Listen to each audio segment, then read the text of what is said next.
Did you mean perhaps you took an oath to the Constitution? If you're like me, I'll bet you're fed up with how our country's being run right now. I'd push you fucking...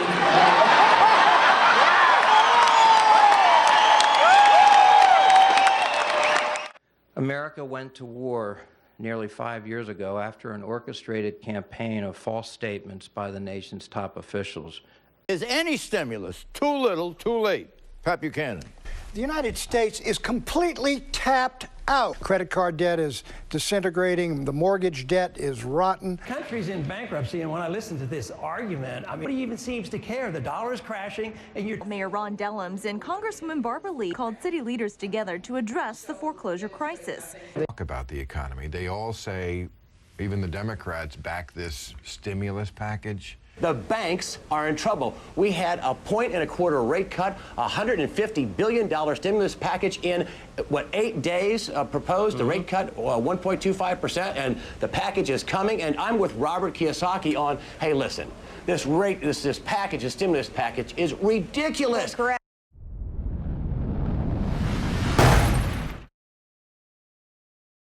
We're at a 37-year high rate of foreclosures in this country, a 10-year low on housing starts. This is a very serious issue.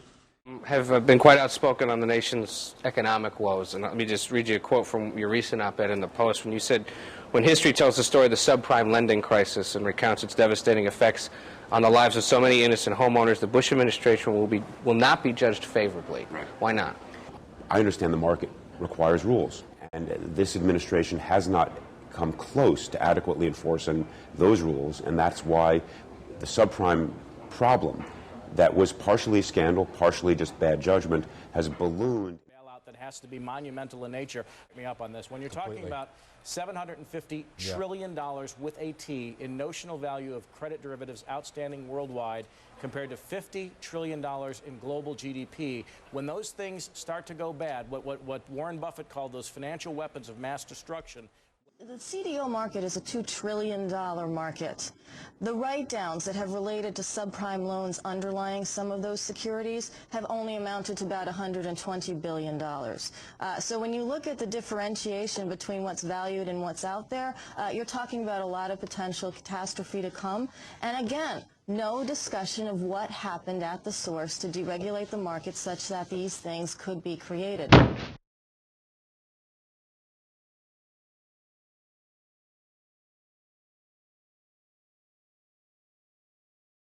You may have seen an op-ed piece that I had in this morning's Washington Post, and I think it is a very fair question why the OCC, given its responsibility to ensure that the balance sheets of our banks are stable, did not do much more to examine whether this debt was being issued properly, but in fact chose to shut down those of us who were attorneys general at the time in our effort to examine that. Step two, if step one was the issuance of the debt, step two was the securitization of the debt. Third step was the credit ratings that were applied. Step four, as we now are focusing upon, was the insurance of the underlying security. And so I see increasing bailouts with willy-nilly rewriting of federal legislation, which was done in those meetings. The J.P. Morgan Federal Reserve meetings with Bear Stearns, in effect, redid American financial regulatory law, bumping an inactive Cox-led SEC out of the way, asserting Federal Reserve control in places and ways that had not been asserted before, and therefore front-running Congress and the presidency, the Federal Reserve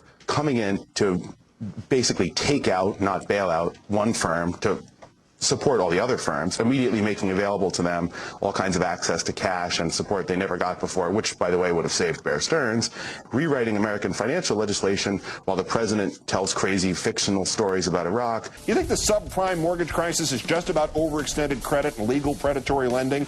The FBI confirming late last night that its probe of 14 mortgage lenders has now grown into criminal investigations of 17 of them. A section chief telling Reuters, quote, common sense would indicate that we would look at the Bear Stearns collapse. Possible criminal mismanagement of investors' money, banks doing no due diligence, the relationship between the huge money made by the bank's managers of their hedge funds and the current crisis. You watch. This is going to make Enron look like the failure of a lemonade stand. Financial literacy and the subprime mortgage market, perhaps not everybody knowing what they were getting into. You think that President Bush is teeing up for some kind of bailout here? I mean, we know a stimulus package is on the way, but I'm referencing, you know, AMBAC and some of our other problems down the road. I have not heard that's in the works. What I have heard is that's the only thing that will work. You can bring me your bad loans, I'll take them, I'll give you government bonds instead. So now he's going to have to collect monthly rent payments from people. What's he going to do next? Collect car loans? Our financial imbalances are a serious threat to our future well-being. But the public understanding of those financial imbalances and of the threat that they present is far from what we need if we're going to have the political context for effectively addressing these difficult issues. This is a mess, because I got to tell you, something doesn't smell right. Pay option arm. The problems posed by countrywide aggressive use of no-doc or liar loans. There needs to be a RICO-type action. Criminal prosecution of all those people who were involved in knowingly creating this system. There has to be a cause of action at a state level where attorneys general can file action on behalf of the people within their state to recover the money that was gained through fraud. So no, this wasn't something about a normal cyclical of a housing boom bust. This was engineered. Failure of the first payment on 18% of the mortgages in 2006. I can't believe that somebody didn't say, wow, we may have a problem if 18% of the people we're giving mortgages to don't make the first installment payment. A lot of it was fraud. What would be the first two things you would do if you were in Mr. Bernanke's seat tomorrow morning? I would abolish the Federal Reserve and I would resign. No, the oath says that you take an oath to uphold and protect the Constitution of the United States.